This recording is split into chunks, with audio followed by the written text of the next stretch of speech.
പത്രമാധ്യമരംഗത്തെ പ്രതിസന്ധികളെപ്പറ്റിയും പ്രവണതകളെപ്പറ്റിയും ഒന്നും ഞാൻ പറയാൻ നിൽക്കുന്നില്ല.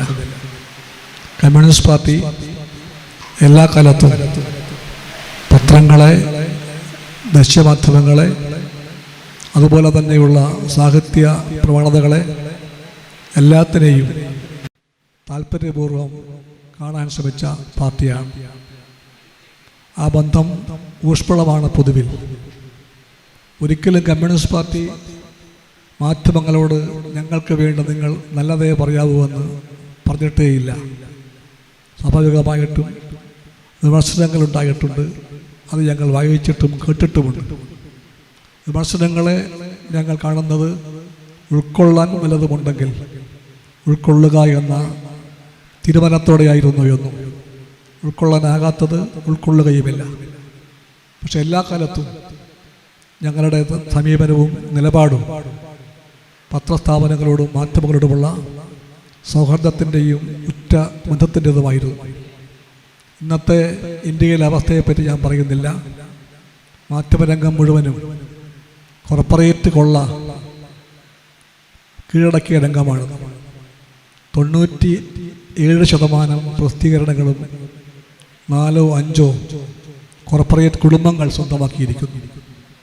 ദൃശ്യ മാധ്യമരംഗം മുഴുവനും നിയന്ത്രിക്കുന്നത് 2-3 വലിയ കോർപ്പറേറ്റ് തമ്പുരാക്കന്മാരാണ്.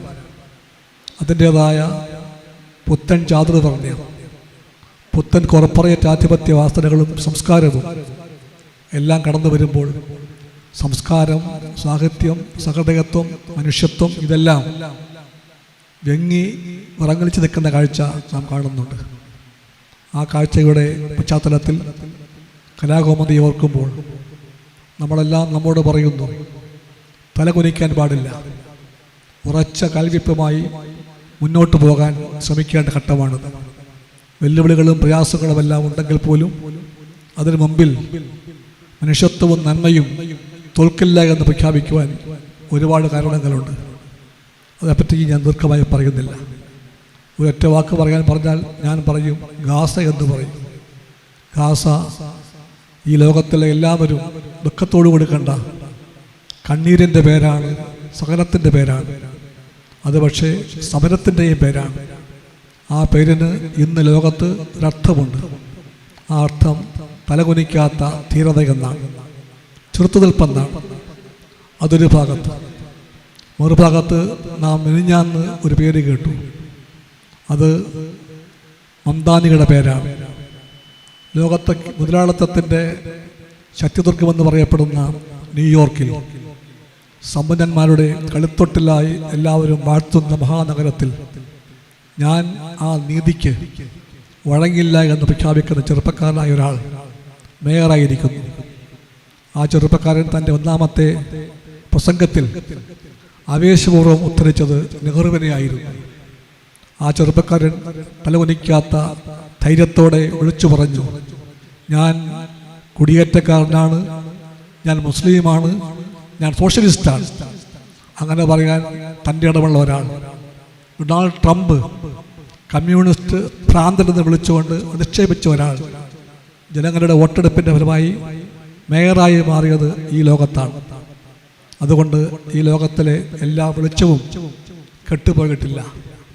ഇരുട്ട് പടരാൻ ശ്രമിക്കുമ്പോഴും ഇരുട്ടിൻ്റെ ബന്ധുക്കൾ ലോകത്തെ കീഴ്പ്പെടുത്താനായി കരുക്കൾ നിൽക്കുമ്പോഴും വെളിച്ചം കെട്ടുപോകുന്നില്ല എന്ന് പറയാൻ നമുക്കൊരുപാട് ന്യായങ്ങളുണ്ട്. കേരളം ആ വെളിച്ചത്തിൻ്റെ ഒരു തുരുത്താണ്, അല്ല പ്രകാശഗോപുരമാണ്. അതിൽ ഇടതുപക്ഷം വഹിച്ച പങ്കിനെ പറ്റി പറയുമ്പോൾ കമ്മ്യൂണിസ്റ്റ് പാർട്ടി വിനയപൂർവ്വം പറയും, ശ്രീനാരായണ ഗുരുവും അയ്യങ്കാളിയും അടക്കമുള്ള സാമൂഹിക നവോത്ഥാന നായകന്മാർ കൊളുത്തിവെച്ച വെളിച്ചമായിരുന്നു ഞങ്ങളെ വഴി കാണിച്ചത്.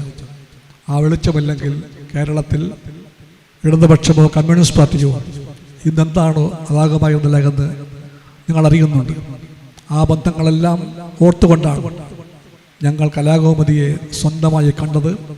നാളെയും സ്വന്തമായി കാണുമെന്ന് മാത്രം പറഞ്ഞുകൊണ്ട് ഞാൻ എൻ്റെ വാക്കുകൾ ചുരുക്കുന്നു. എല്ലാവർക്കും നമസ്കാരം.